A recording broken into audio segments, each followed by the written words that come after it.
Kisah Nabi Ismail alaihi salam. Mulanya Nabi Ibrahim alaihi salam belum memiliki anak, meski usianya sudah sangat tua. Ibrahim pun berdoa meminta kepada Allah agar dikaruniai anak. Lalu Allah kabulkan permintaan Nabi Ibrahim dengan kelahiran seorang putra yang kesabarannya luar biasa, yaitu Ismail alaihi salam, dan ibunda Nabi Ismail bernama Hajar.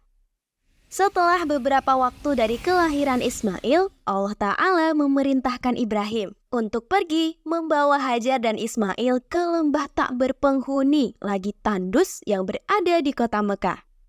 Maka Ibrahim pun memenuhi perintah itu dan ia pun pergi membawa keduanya. Tak lama setelah sampai di sana, Ibrahim berpaling pergi meninggalkan keduanya.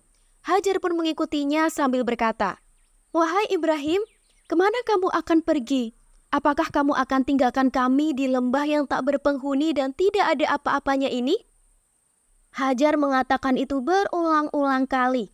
Akan tetapi Ibrahim tetap berjalan tidak menengoknya. Setelah itu, Hajar berkata lagi, "Apakah Allah Subhanahu wa Ta'ala yang menyuruhmu?" Dan Nabi Ibrahim pun menjawab bahwa memang benar Allah Ta'ala yang menyuruhnya. Mendengar jawaban itu, Hajar pun tenang karena yakin Allah tak mungkin menelantarkannya. Nabi Ibrahim pun kembali melanjutkan perjalanannya, hingga ketika sampai pada sebuah bukit di mana keduanya tidak dapat melihatnya lagi, ia menghadapkan wajahnya ke arah Baitullah, lalu berdoa untuk mereka dengan mengangkat kedua belah tangannya. Dalam doanya, ia berkata, "Ya Tuhan kami, sesungguhnya aku telah menempatkan sebagian keturunanku di lembah yang tidak mempunyai tanam-tanaman di dekat rumah Engkau, Baitullah yang dihormati.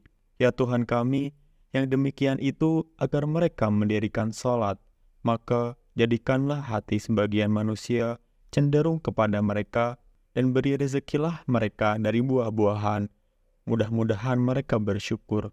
Quran Surat Ibrahim ayat 37. Di lain sisi, Hajar tetap menyusui Ismail dan minum dari air persediaan. Hingga ketika air yang ada dalam bejana itu sudah habis, ia dan Ismail menjadi haus. Lalu Hajar pun pergi, meninggalkan putranya karena tidak kuat melihat keadaannya menangis sambil meronta-ronta sebab kehausan. Ia kemudian mendatangi Bukit Safa sebagai gunung yang paling dekat keberadaannya dengannya. Dia berdiri di sana lalu menghadap ke arah lembah dengan harapan dapat melihat orang di sana. Namun sayangnya ia tak melihat seorang pun. Maka ia memilih untuk turun dari Bukit Safa. Dan ketika sampai di lembah, dia menyingsingkan ujung pakaiannya lalu berusaha keras untuk melewati lembah dan menuju Bukit Marwah. Sesampainya di sana, ia sekali lagi berdiri sambil melihat-lihat apakah ada orang di sana. Namun sayangnya lagi-lagi dia tidak melihat ada seorang pun. Alhasil Hajar pun berlari bolak-balik dari Safa ke Marwah sebanyak 7 kali. Dan tiba-tiba ketika berada di puncak Marwah, Hajar mendengar suara. Yang ternyata suara itu adalah suara malaikat yang sedang mengais tanah dengan sayapnya. Dan dari bekas goresan sayap itu terpancar air segar luar biasa. Hajar pun segera membendungnya hingga menjadi seperti telaga, dan itulah air Zam-Zam. Mata air terbaik dari Allah Azza wa Jalla sebagai bukti bahwa Allah tidak menelantarkan hambanya. Lalu Hajar pun mengisi bejadanya dengan air itu dan meminumnya. Ia pun kembali pulih dan dapat menyusui Ismail hingga terdiam dari tangisannya. Waktu pun berlalu dan kini Ismail sudah besar. Hingga pada suatu ketika Nabi Ibrahim datang mengunjunginya untuk menyampaikan mimpi atau wahyu yang diterimanya dari Allah. Di mana ia bermimpi menyembelih putranya itu.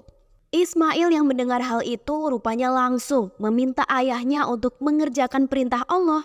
Ia bahkan juga tak terdengar gentar dengan perintah itu. Melihat reaksi anaknya, Nabi Ibrahim pun dengan ikhlas menyanggupi hal tersebut. Dan pada hari yang telah ditentukan, Nabi Ibrahim membawa Nabi Ismail pergi dari rumah menuju sebuah tempat untuk disembelih. Nabi Ibrahim sebenarnya juga merasa sedih harus menyembelih putra kesayangannya. Namun dengan penuh kesabaran, keduanya lantas melakukan perintah Allah tersebut. Nabi Ibrahim menidurkan Nabi Ismail di atas pelipisnya. Dalam kondisi yang mencekam, hanya tinggal digerakkan saja pisau di leher Ismail, lalu darah segar akan memancar. Tiba-tiba terdengarlah seruan Allah kepada mereka berdua. Seperti tertuang di surat As-Saffat ayat 104-109 berikut. Dan kami panggillah dia. Hai Ibrahim, sesungguhnya kamu telah membenarkan mimpi itu. Sesungguhnya demikianlah kami memberi balasan kepada orang-orang yang berbuat baik. Sesungguhnya ini benar-benar suatu ujian yang nyata, dan kami tebus anak itu dengan seekor sembelihan yang besar.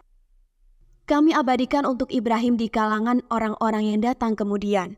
Salam sejahtera bagi Ibrahim.